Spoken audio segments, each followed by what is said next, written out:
when he spoke in 1990 before the largest group of civilian investigators on this planet, MUFON, Al Bielek was not there to talk about UFOs.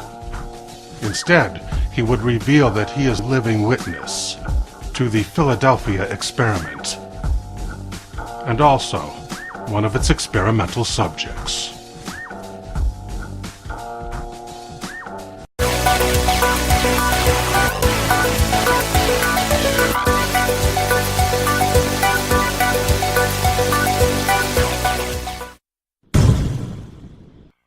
Al Bielek began his life as Edward Cameron.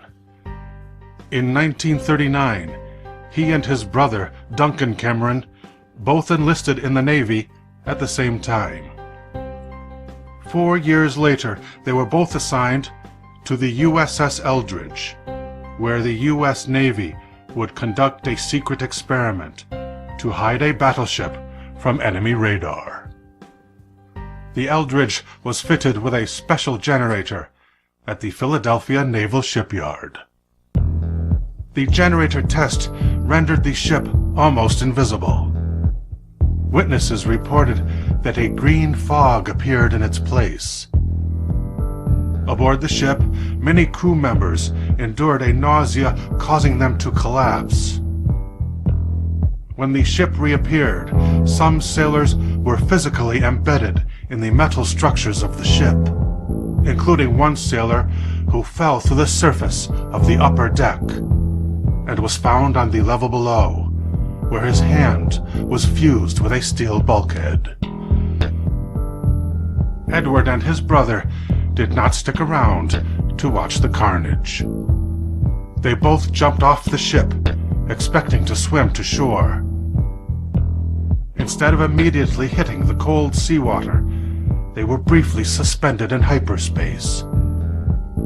As a result, they spent 6 weeks in the hospital, confined to their beds with severe radiation burns. When Edward recovered, Navy intelligence decided that he knew too much. They left him at the mercy of the project scientists, who tried to erase his memory by sending him back in time.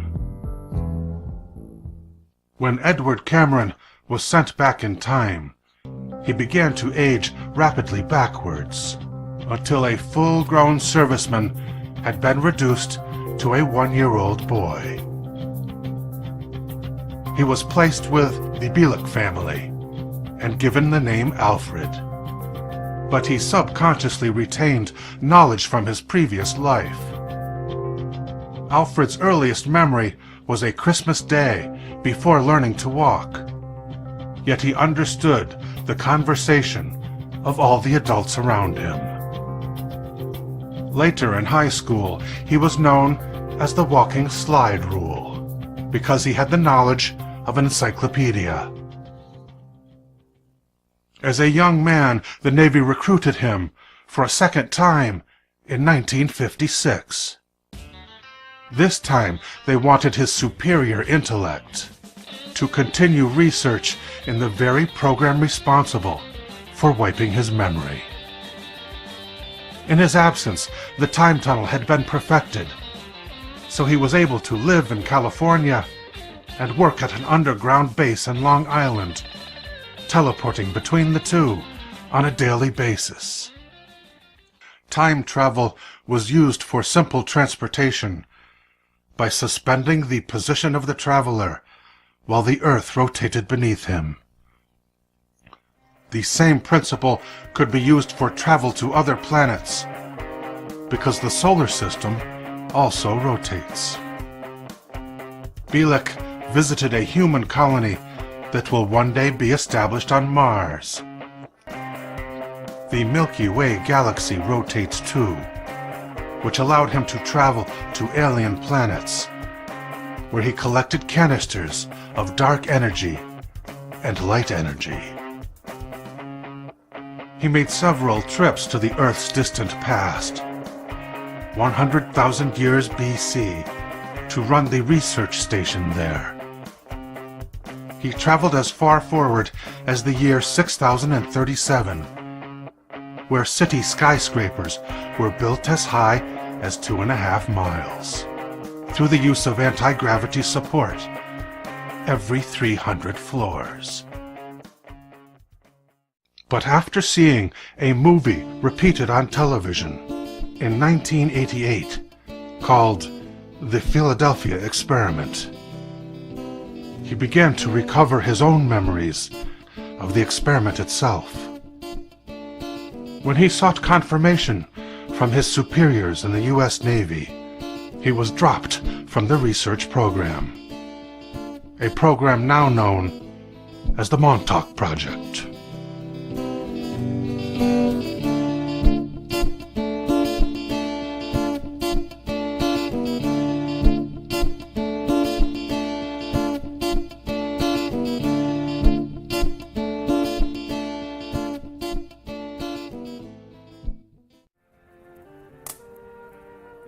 Oh, hello there.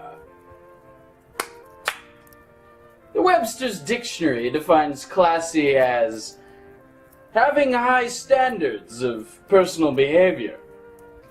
UrbanDictionary.com, however, defines classy as when you have style and swagger that is on a higher level than all those other. Needless to say, we here at Chateau Carmen endorse the latter.